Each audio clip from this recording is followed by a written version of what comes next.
April meeting of the Oregon City Library Board to order.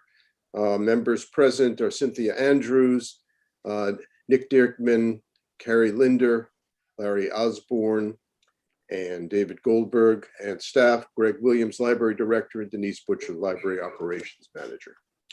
So the first order of business is to review and approve the minutes from the March 10th meeting. Any comments, any additions or corrections? Move to approve the minutes. Okay, moved second. Second. All in favor? Aye. Aye. Aye. Any opposition? No. Okay. Thank you. The Library Directors Board, please proceed with your multi-paged, multicolored presentation. I got to keep it interesting. So Yeah. Thank you very much, David. Again, I will not go through everything that's on the report. I'm just going to hit a few highlights. And if there are any questions at the end, please feel free to ask and I'll do my best to answer. So a few of the things I wanted to point out.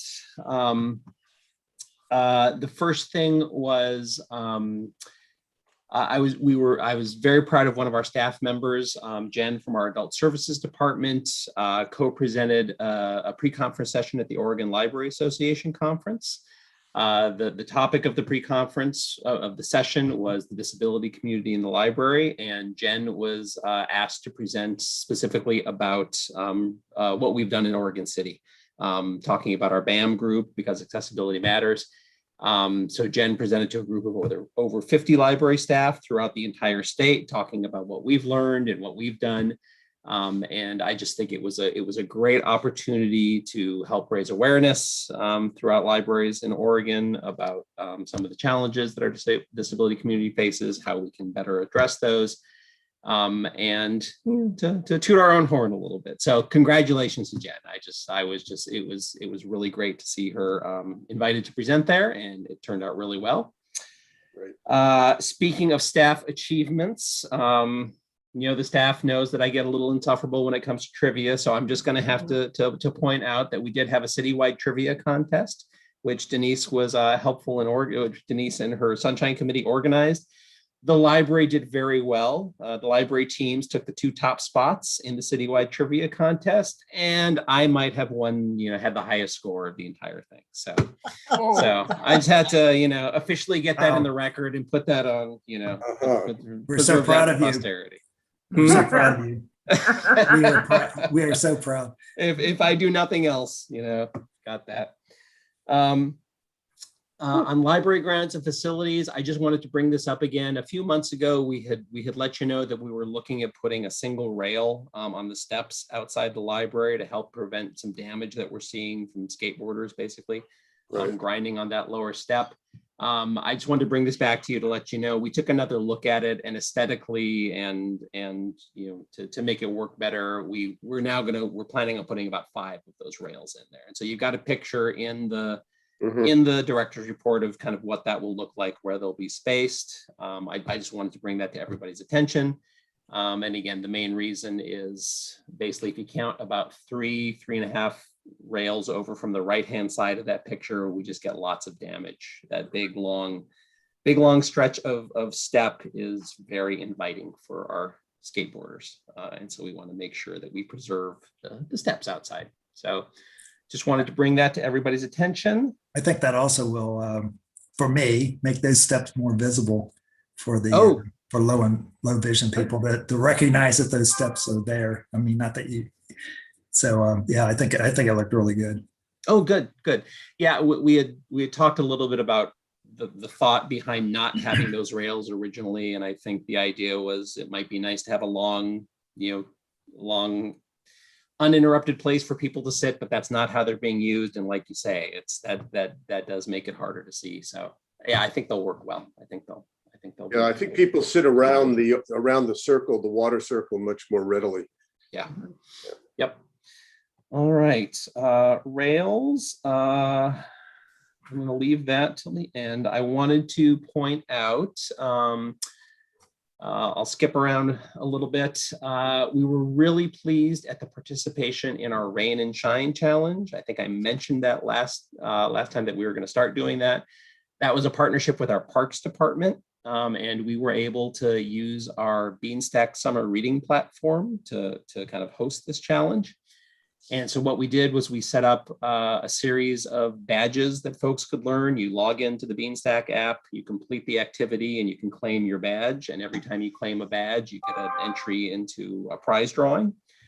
And so we had nearly 200 people participate in that, which was fantastic. They completed over 800 activities. Competitive folks that we were hoping that the indoor library activities would be would win over the park activities. They slightly beat us. They had 424 activities completed to our 394. So they had about 30 more outdoor activities. But the most popular activity, it was a tie. It was a tie between visiting a park and reading a new book. So next time we do this, hopefully we'll come out ahead. But it was great. We were really pleased to be able to offer that. It was a great partnership with the Parks Department, and we're looking forward to doing more with them in the future. Speaking of partnerships, I wanted to highlight, and hopefully Heidi will join us because she helped us put this together, and I was hoping she could speak to it a little bit. We're really pleased at the Read for a Welcoming World program that we put together. And the genesis of this was schools can qualify to become a No Place for Hate campus. Yes. And that's something that's sponsored by the Anti-Defamation League. And the way that schools do that is they have, oops, did we lose David? I think we might have lost David. Looks like it. Okay, well, we'll wait till, let's give David a few. I hope his internet didn't go out again. He was having some troubles. So anyway, Denise, you can keep an eye out for. Yeah, I will. Pops that on. Thank you. Anyway, so schools can become a certified No Place for Hate school, and the way they do that is they have to complete 3 separate activities. And we know, especially this year with COVID and the difficulties that schools were having, being able to organize and complete 3 different activities for their kids might have been kind of a high bar to reach. And so we decided we wanted to create basically an off-the-shelf activity that they could use. So our library staff created a video for kids to watch, which talks about how books can help us understand other perspectives, how reading books can build empathy muscles and lead to understanding and help to create a more welcoming world. We paired that with some great reading lists with reading suggestions for books that we have in the library that they can explore. And then we have an opportunity for them to, submit via a web form some artwork or reflection or, just something to help them talk about their experience and what they learned through the activity. And having that program in place, we can now tell schools, if you're interested in becoming a No Place for Hate school and you're finding it a little difficult to do those 3 activities, we've basically got an off-the-shelf one that the library has put together, and you guys promote that to your kids. That's one of the activities that you can very easily do. So we were really pleased to do that. Heidi helped. Barrett Miller, our youth services librarian, was instrumental in putting this together, and Heidi did give her some feedback and kind of help with the script and talking about and working on some of the verbiage that was in there, and it was just great. I think it was a really great.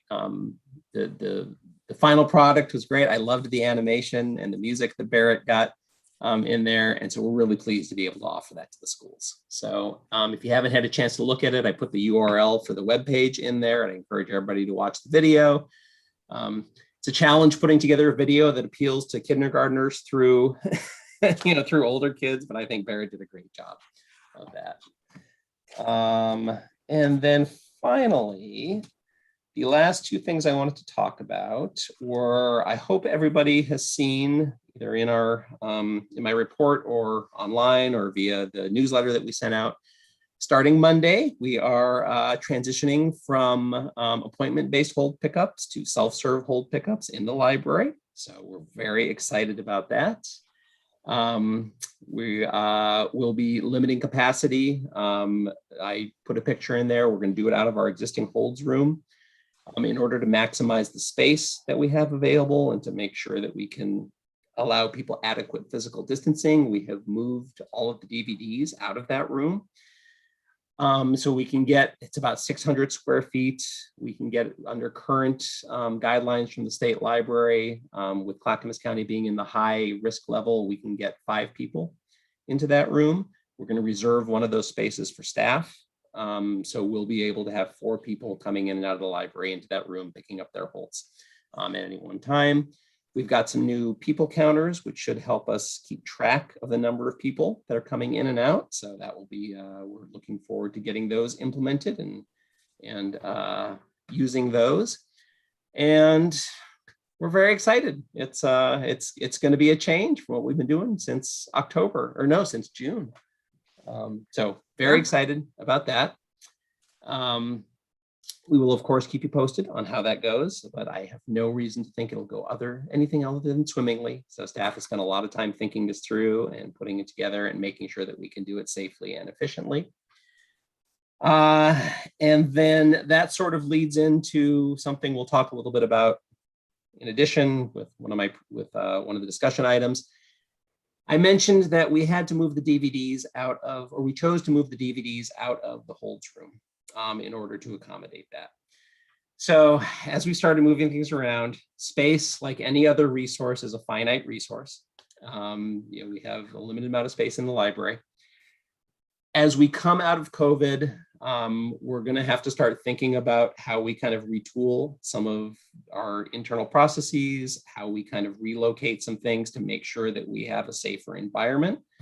I want to do everything we can to make sure that if there is a COVID-22, or if this becomes a seasonal thing, that we have a facility that is set up as best we can to mitigate the impact of any future outbreaks. I don't want our only response to once again have to be, we got to shut the doors.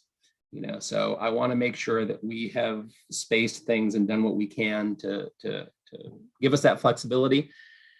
Going forward, I just want to be, I want to lay it out there. That means we're going to be changing some things around. We're thinking about changing some things around. I want to assure you that when we think about changing those things around, we will come to you and we'll discuss them with you and we'll let you know, we'll get your feedback.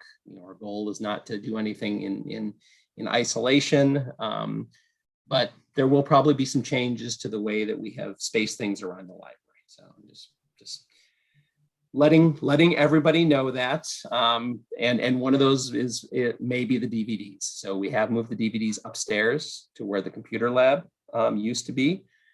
We can't have the computers in the configuration we had them in before, so we're going to have to figure out how we do the computers differently. But for the time being, we've moved the DVDs upstairs. They work really well upstairs. Mm-hmm. It is a really good place for them, but we're going to think about permanent locations for some of these things. So I just wanted to let you know that we're thinking about those things, but we will come back to the library board and discuss those and make sure that you're all aware of what we're thinking and have opportunity to provide feedback. So with that, those are the main things that I wanted to hit the highlights on. If you've got any questions about anything else that was in there or anything else that you'd like to ask about, feel free to let me know. Anything? No? Great, thank you. No? Okay. Discussion item, the repurposing of the small meeting room. Okay, so speaking of moving things around, yeah. as a segue into moving things around. So over the past, as we've been dealing with COVID, we have been taking the opportunity to, we have some immediate needs about making sure that we've got workspaces that are safe for our staff. And that, like I said, if and when the next pandemic hits, that we can actually make sure that we can keep staff safe, keep them distanced. We were unable to do that in the basement staff area, the way it was configured. So we did spend some time and some resources this year in reconfiguring that downstairs area. It's working really well. We've got staff much more spaced out, much more deliberately, and have improved some workflows down there. One of the things we did have to do, however, was we had to move our team. We had to move a staff member out because there just wasn't enough space down there with all the desks that we had down there to be able to keep people safe and keep people distanced. So we started to think about where would it make the most sense for that staff member's workspace to go. And around the same time, the community survey came out, and we had already been talking internally about our desire to do more for teens, for our teen community, more in terms of programming, more in terms of making sure that they felt that, you know, they could get to know our teen services staff members, that they had dedicated staff members who were there to support them and work with them. And previously we didn't have that. You know, we had our teen person, her main workspace was down in the basement, or she would sometimes be at the kids' desk, and the teens were upstairs in the teen area. So knowing that we had a staff movement that we needed to make, and also pairing that with the fact that we wanted to do a better job of serving our teen population, and combined with the fact that when the community survey came out, that was one of the top priorities that the community identified that was not being met, was better events and better support for our teen community. We felt it made a lot of sense to turn that small meeting room that's right outside of the teen area, to convert that from a meeting room into a staff workspace. And, you know, we want to be careful when we do that, because it is taking away a space that previously was available for public use and is making it into a staff space. But we really feel that having the teen specialist there is going to really make it a lot easier for her to get to know her patrons, for her to understand what their needs are, for her to be available. That space was originally intended to be a makerspace when the library was first planned. Denise, you can confirm, but it has never been used for a makerspace since the building opened. With our teen librarian there, she can also use that for a programming space, which can actually allow us to use that space more closely to what it was originally intended to be. So the downside to that is it is going to take away a reservable meeting room space. And I put the stats in there for you to let you know, for the last full 12 months that we had, it was used about an average of 2 1/3 times per day. So 800 times per year. We are sensitive to that. We're going to work to, you know, see what we can do to make some other alternative spaces for quiet study within the library. I think we can do that. But we think all in all, it's more consistent with what we want to do in the future, with what our community is telling us they would like from us, to convert that space into something that could be used to more directly support our teen population. So I wanted to bring that to the board. I wanted to get your feedback on that. If there was any questions or any discussions or any concerns, I wanted to make sure that we had a chance to talk about those. And with that, I will open it up to the group. Earlier in the month, I met with Denise and Greg, and I'm trying to do that once a month, sort of halfway through the month before the agenda comes out, so that, and he had mentioned this to me, and I thought it was frankly a good idea. I think getting better teen support and getting the lead librarian for teens right at the teen area, I think will be much more welcoming for kids and a much better deal. Now, the fact that we're taking away resources that the community has got used to is an issue, is a problem. And, we're just going to have to identify maybe meeting space elsewhere in the community that we can help refer people to if we can't accommodate them. Any comments, any questions? I just want to commend the staff and Greg for all of the flexibility that they've shown, throughout this whole pandemic, and using data to look towards the future. When we talked about serving teens better at the last meeting, it didn't occur to me what that might actually entail. And I think this is a great step. And I think, yes, it's a loss of space to the community, but the gain in terms of meeting a broader set of community needs, I think, is great. I really appreciate the consistent flexibility and innovation you guys have shown on, with reduced staff, reduced hours, reduced everything. You've kept the library really alive. And I think this is just part of that change, not all of it. good on every facet, but somebody said once when I worked at the college, we can do everything, we can do anything we want to do. We just can't do everything we want to do. And I think this is one of those examples of that. We need to do this, but we just can't do it all. So Yeah, good.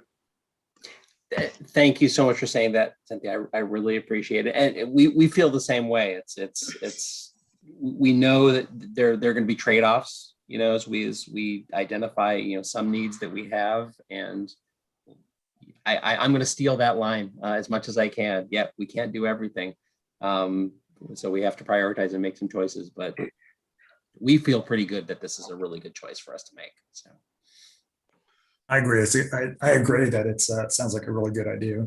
My only question is, I know that Makerspace was definitely of interest to me, and I know that the college is eventually going to open up the space that we visited, which I think would, doing referrals to them is definitely better than what we could do in the library. But the question is around the 3D printer that we acquired and what's been going on with that, and is it no longer relevant?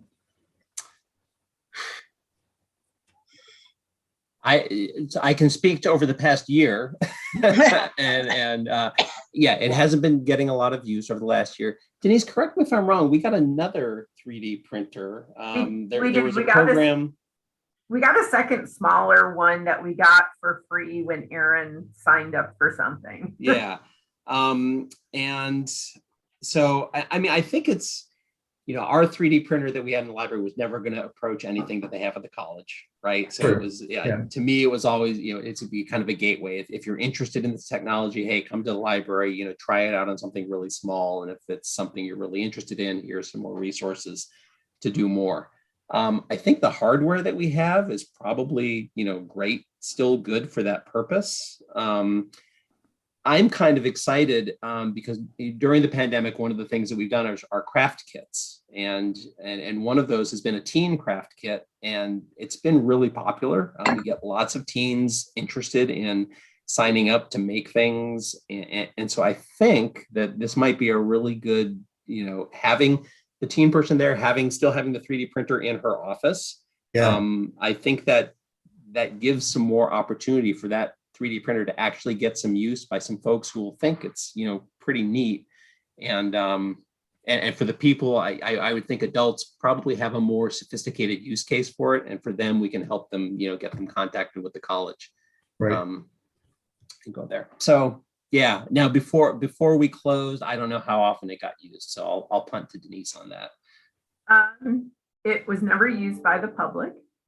It was used a handful of times by staff. We made a couple trophies out of it. We made some little Star Wars figurines, but nothing of any significant. But I don't think we ever promoted it either. We did not. I wouldn't expect it to be used by the public. But I think there might be some synergy with the team person assistant there. That's a good point. Yeah. Before Greg came, we were trying to figure out how patrons would send us their jobs and how we were going to charge them. And then, there was the Mo Greg switch and then COVID. So we just really haven't gotten back to it yet. Right.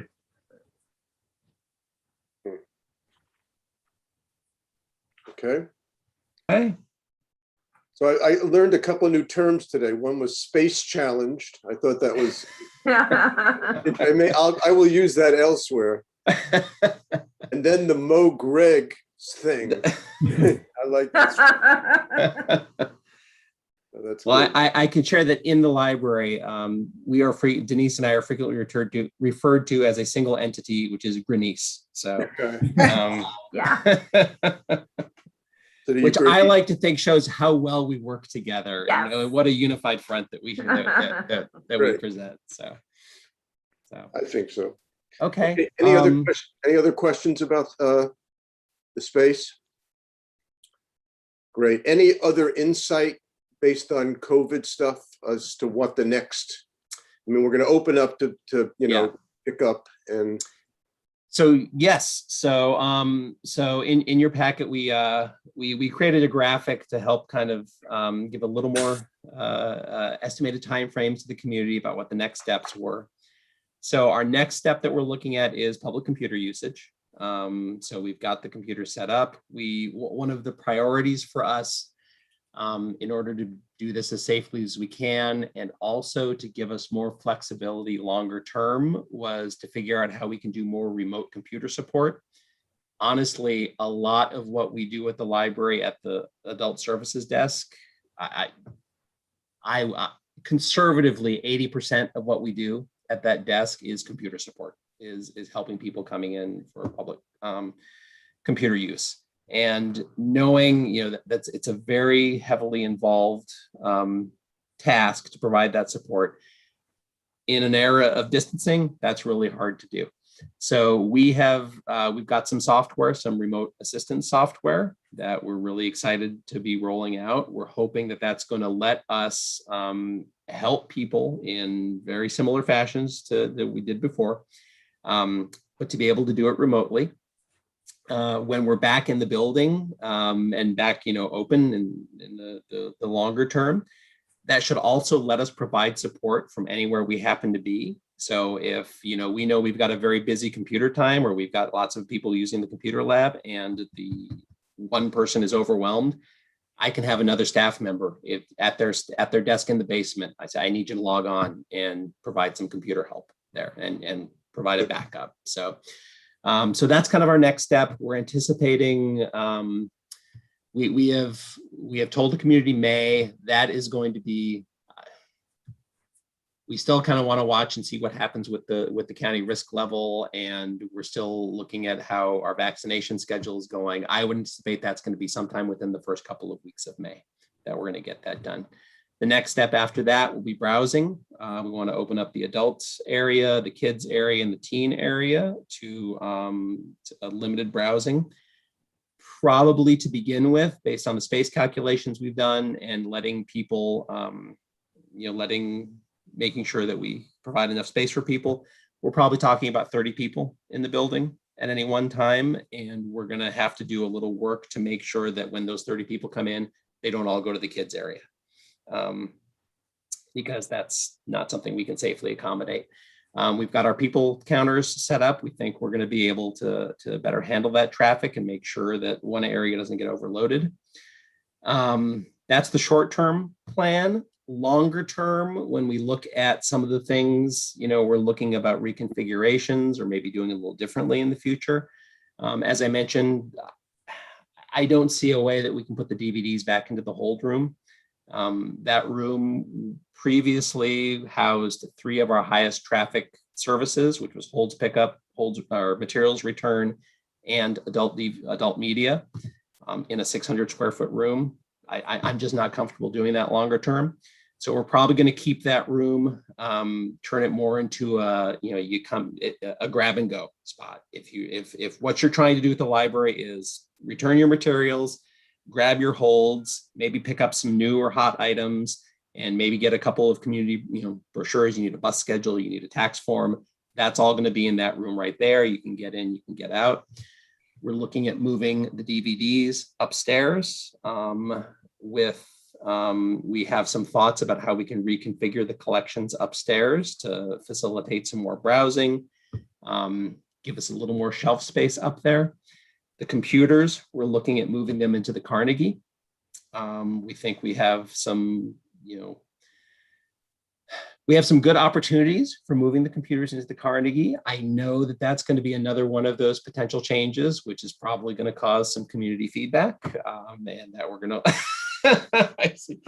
We want to make sure that we balance. We know that we know that room is lovely, and that having lots of lounging space and couch space is something the community really wants.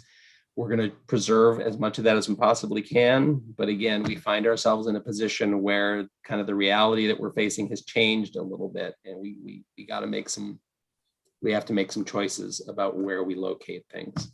So that's currently what we're thinking, is that computer usage, like we're going to do it temporarily, see how that works. If that works well, we can move that to Carnegie. That also, quite frankly, has some very positive operational benefits for us, having the computers there, especially when it comes to behavior issues. One of the things that nobody likes is when we have a behavior issue upstairs, that we have to have the person, we have to walk them down the stairs, walk them through the lobby, past the kids area and out the door. If we have a behavior issue and it's in the Carnegie, the door is right there. And we can just get the person, we can take care of that issue with much less disruption throughout the rest of the library. So that's kind of what we're thinking in broad strokes, and we'll keep you up to date. And that's Great. Thank you. Any questions about any of that? Okay, great.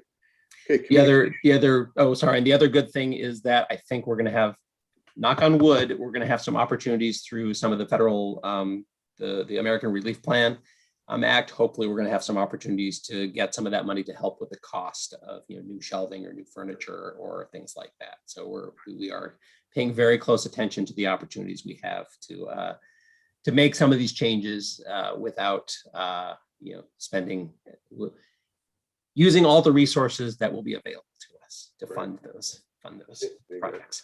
All right, thank you, Greg. Communications, let's see, Cynthia, Foundation.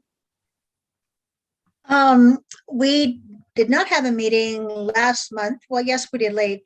Our meeting this month has been postponed until May.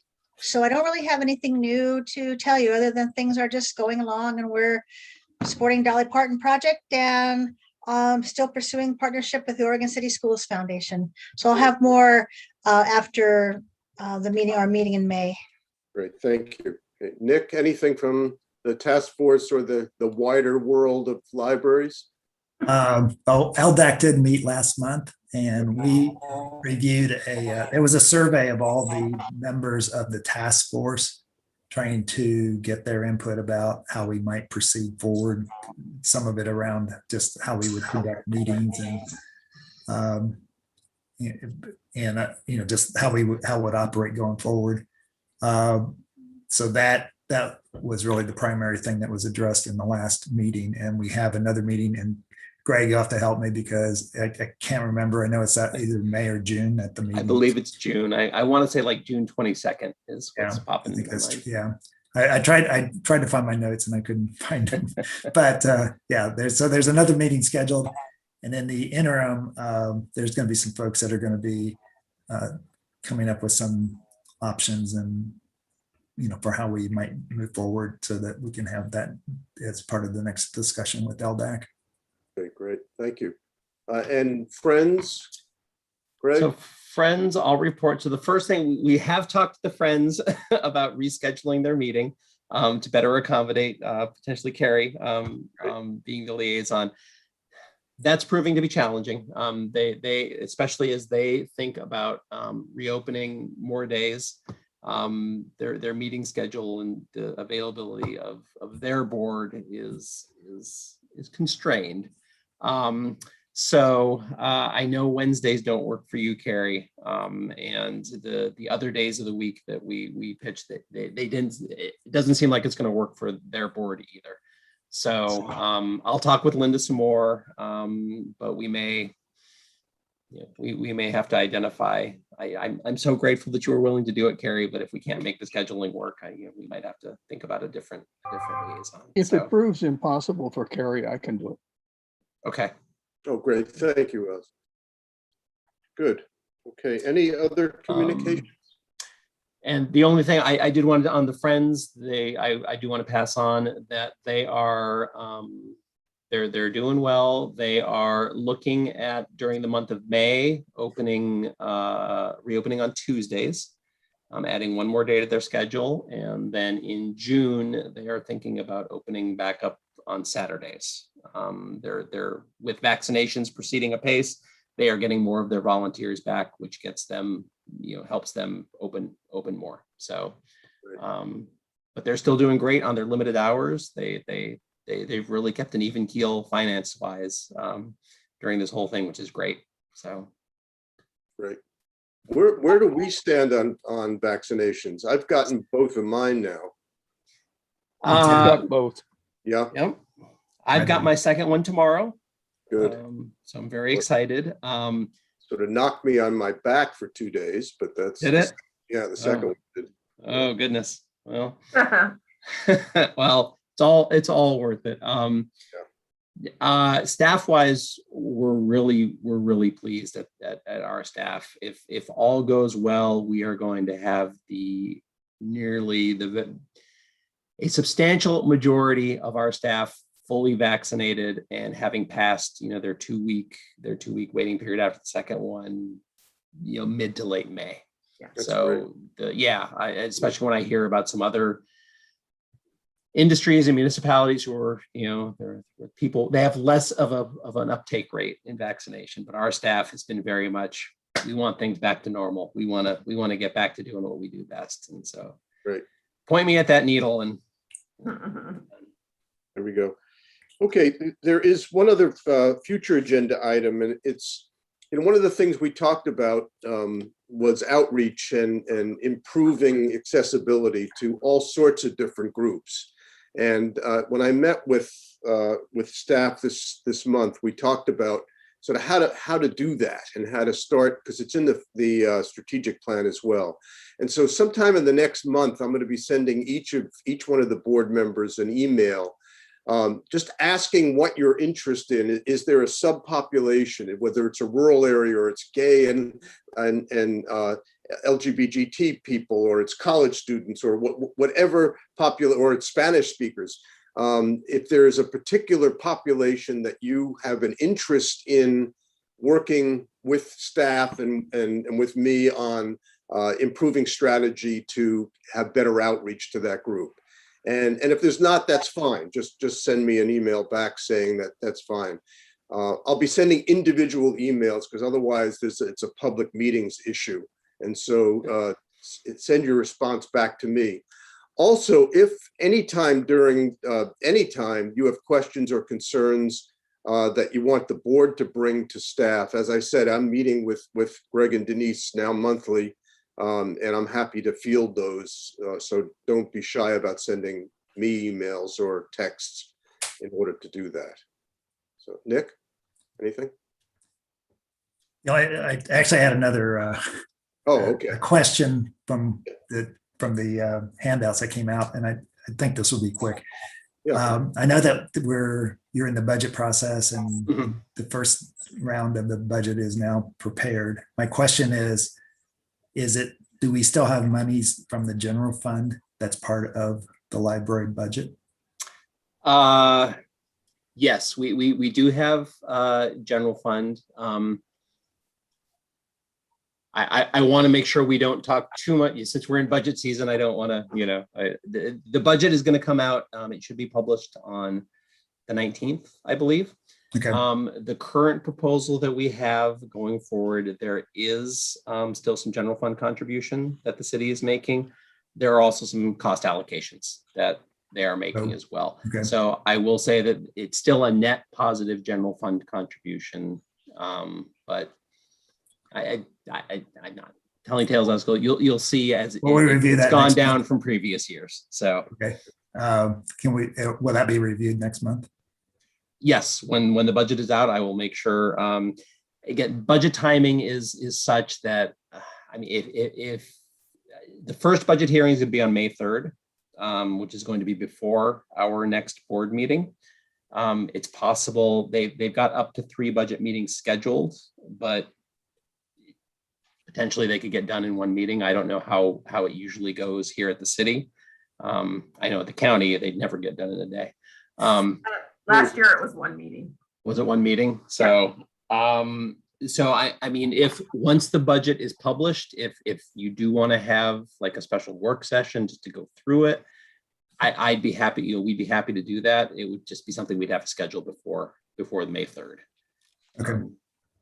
Or if you have one-on-one questions, I'm always happy if you want to call me, and I'm happy to go over those with folks.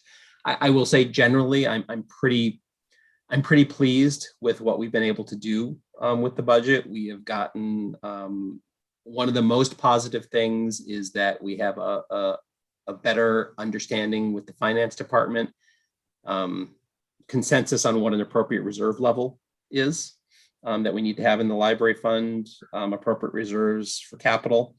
I think in the past, there was probably, I think we're in a good place. So we know what they're comfortable with. We know what we're comfortable with. That makes it much easier for us to identify possibly some monies that in the past were going into reserves that now we can use for operations, which is going to really help us.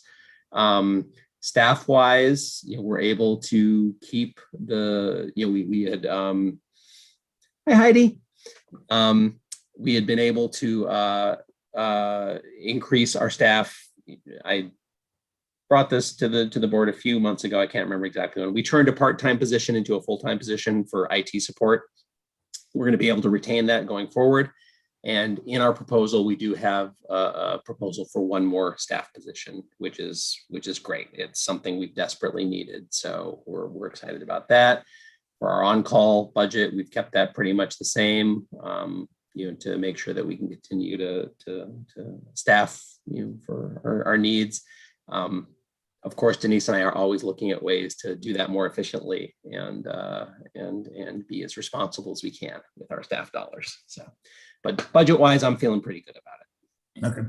Great. I want to welcome Heidi to the meeting. Nice to see you. And congratulations. I very much apologize for being late. I double booked myself and we'll make sure to put this as the priority moving forward. Thank you. Thank you very much for this opportunity. I really do look forward to it and feel, that good work's being done already. So Good. Hope I could add a little bit. Good. Great. Dave, would you mind if I put Heidi on the spot just for two minutes? No, please do. All right. Anybody who's late gets put on the spot. So. It's the hazing ritual, right? All right. Heidi, one of the things I shared with the board about the No Place for Hate video, and I know you would work with Barrett on providing that. So I just want to give you an opportunity if there's anything you wanted to talk about that or share about that project. Please feel free. Yeah, I would very much like to. So just as far as a volunteer opportunity that I've done is working with the district to bring this program called No Place for Hate to all the different district schools. And so it's an anti-bias training, helping students just kind of realize their identities, what they, how that differs or is the same to other kids in the schools, and then really like how they can make their school more safe and welcoming for everybody. And so it is through the Anti-Defamation League. There's a series of lessons that schools can adopt. And so we're kind of the pioneers with having the library actually come up with that program and then roll that out to the schools.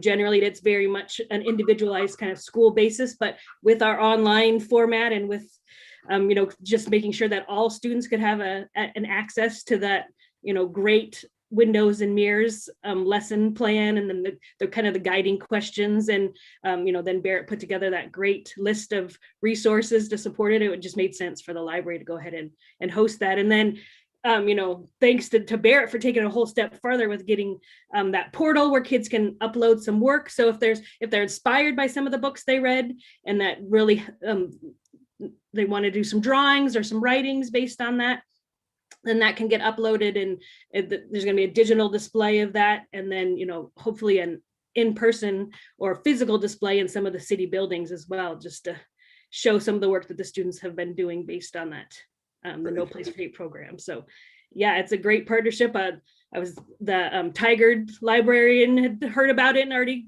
got a hold of me to ask about it. So I always love when we could share things that we've done that have been working too. So Great. Well done. Thank you. And thank you so much for all your help and support of Barrett and that project. We're really appreciative of that. So I realized I skipped over public comments. Denise, were there any public comment requests? Okay. Nope. Okay, then not being any other issues, questions, business? I had Okay. one more comment. Oh yeah, Nick.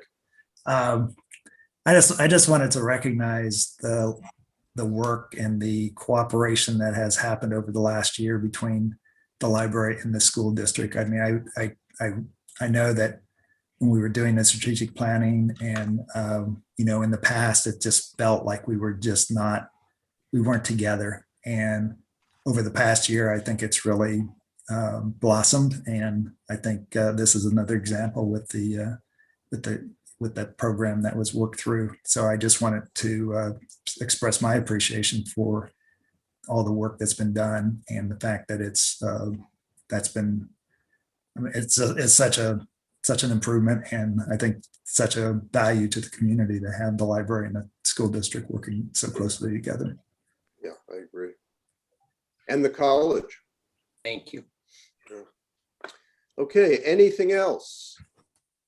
If not, we'll adjourn the meeting at 6:20. Thank you, everybody. Thanks for your cameo appearance, Heidi. We'll see you next. We've all had those days when Yes. it's just there's more to do than can be done. So don't worry about it. All Have right. a good week. Take care. Bye. Thank you, everyone. Bye. Have a good week. Have a good evening.